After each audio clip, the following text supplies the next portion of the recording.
Il préfère parler de finances participatives. Pourtant, il a donné le nom de finance islamique au master qu'il a créé. Elias Jouini, bonjour. Bonjour. Vous êtes le vice-président de la faculté parisienne de Dauphine. Alors, qu'est-ce que c'est que la finance islamique? Juste avant de vous entendre, on fait un premier décryptage en partant au Liban avec un reportage de Maxime Souville et d'Anne-Julie Contenay. Depuis quelques années, le secteur bancaire libanais voit s'implanter de nouvelles enseignes. Leur point commun, ce sont des banques islamiques. Venue des pays du Golfe, la finance islamique veut concilier activité bancaire classique et préceptes coraniques. Nous n'investissons pas dans les armes, dans l'alcool, dans les casinos, dans la prostitution, dans tout ce qui n'est pas éthique. L'autre injonction coranique en matière de finance, c'est l'interdiction de gagner de l'argent par l'argent. Le prêt à intérêt, la spéculation, le rachat de créances sont donc prohibés. Par exemple, aucun établissement islamique n'avait acheté de subprimes. Avec la crise financière qui a lieu en ce moment, si tout le monde regardait en direction de la finance islamique, il se rendrait compte que c'est la vraie solution face à ce qui se passe. Lors du Forum économique islamique mondial en mars dernier à Jakarta, les participants ont présenté la finance islamique comme une alternative au système financier conventionnel en crise. Néanmoins, la finance islamique est encore jeune et comme la finance conventionnelle, elle a ses limites. Nous avons étudié les 14 plus grandes institutions financières islamiques et nous avons remarqué qu'il y avait une lacune majeure en termes de structure gouvernante dans ces établissements islamiques.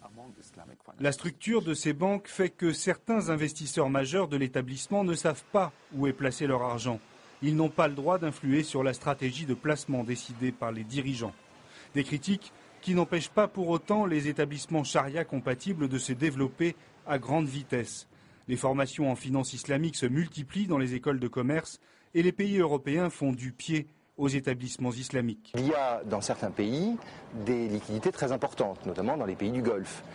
Il y a dans d'autres pays, et plutôt en Occident, des demandes de financement qui sont également très importantes. Aujourd'hui, l'objectif, c'est de pouvoir faire se rencontrer ces emprunteurs de capitaux et ces prêteurs de capitaux. Les banques islamiques sont le point de rencontre entre emprunteurs et investisseurs soucieux d'éthique. Et pour s'ouvrir au nouveau marché, ces établissements rappellent qu'ils ne sont pas réservés aux musulmans. L'un d'entre eux offre par exemple un coffret contenant un Coran et une Bible pour l'ouverture d'un compte. Alors, je suis un très riche émir du Qatar, j'ai beaucoup d'argent.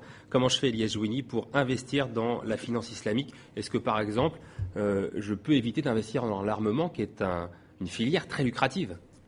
C'est effectivement une filière très lucrative, mais si je souhaite investir dans le cadre de la finance islamique, effectivement, il faudra que j'évite d'investir dans l'armement, de la même façon que je n'investirai pas dans le jeu, dans la spéculation.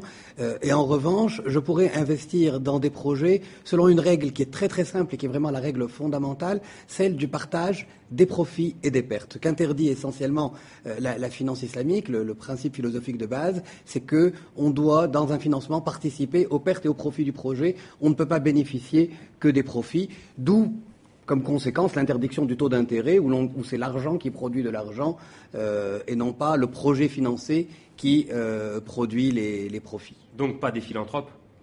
Ce ne sont pas des philanthropes, on peut faire de la philanthropie évidemment, mais la finance islamique et les banques islamiques proposent des investissements rémunérateurs, mais qui sont toujours très ancrés dans la sphère réelle. Donc on ne doit pas séparer le lien entre l'objet financé, entre l'opération de financement et le financement lui-même. Et puis d'autre part, toujours cette idée de partage des pertes et des profits. Elias Jouini, vous avez créé un master en finance islamique à la faculté de Dauphine à Paris.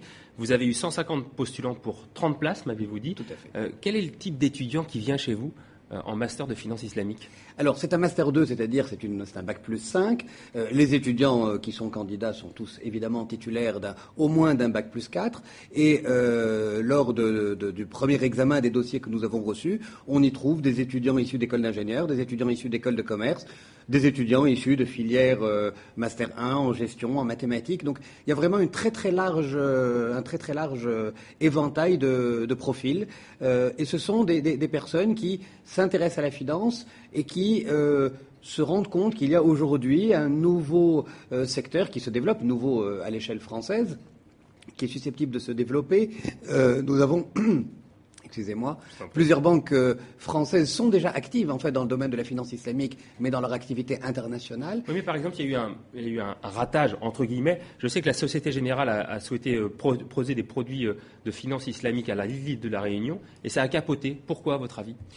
Vous savez, lancer un produit, ça suppose d'une part d'avoir un marketing adapté, d'avoir conçu le produit en fonction des attentes de la clientèle. Et donc un ratage peut avoir divers motifs.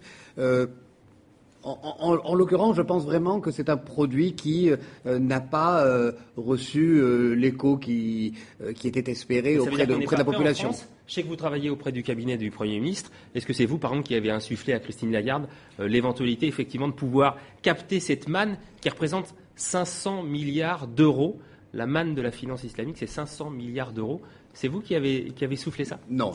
Je suis effectivement membre du Conseil d'analyse économique. J'ai eu l'occasion de rédiger avec Olivier Pastré un rapport pour la place de Paris et notamment donc pour les instances de régulation et pour les autorités de tutelle sur la place de la finance islamique et le potentiel de développement de la finance islamique en France. Aujourd'hui, la finance islamique représente même 700 milliards d'euros d'actifs sous gestion. J'en ai oublié 200. Voilà, mais c'est pas de votre faute puisque on a un taux de progression qui est de 30 à 40% par an. Donc, suivant que vous prenez les chiffres 2008 ou 2009, vous avez déjà une très très forte variation.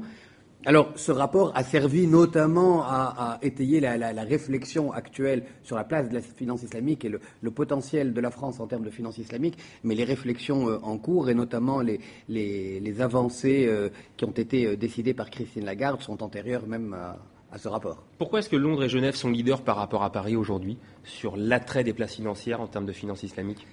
Je crois que Londres a déjà une très longue tradition de partenariat financier avec la région du Golfe, des pays du Golfe, qui sont évidemment l'un des hauts lieux de la finance islamique, et puis aussi avec l'Asie du Sud-Est, la Malaisie. Et donc, c'est tout naturellement que dans le cadre de cette interconnexion financière, Londres a développé des produits en finance islamique, des banques islamiques existent à Londres, mais il n'y a pas de fatalité à cela. Il n'y a pas un antagonisme entre le fait d'être un pays laïque et de parler de finance islamique ? Absolument pas, parce que la finance islamique s'inspire de principes éthiques et philosophiques issus effectivement de l'islam, mais en aucun cas, ces principes ne se substituent au droit en vigueur. Ça n'est pas une finance, on l'a dit dans votre reportage, qui est limitée aux musulmans. Donc ça n'est pas non plus une finance religieuse. Ça n'est pas une finance religieuse. C'est d'ailleurs pour ça que vous me disiez qu'en fait le terme de finance islamique n'est pas approprié. Vous parlez plutôt de finance participative. Tout à fait, parce que je pense que ce qui fonde, comme je disais tout à l'heure, la finance islamique, c'est le fait de participer aux gains et aux pertes, et donc de participer à un projet. On ne prête pas de l'argent, on finance un projet, et donc on bénéficie des retombées de ce projet. Et donc le terme finance participative, on peut même aussi proposer pour enlever peut-être la dimension, là on resterait dans une dimension religieuse, mais pas spécifiquement islamique, on pourrait aussi l'appeler finance abrahamique, parce que ces principes-là, on les retrouve dans les trois grandes religions monothéistes. Et donc là, je crois que c'est un principe qui est récurrent dans notre culture. Merci beaucoup, Ilyes Jouini.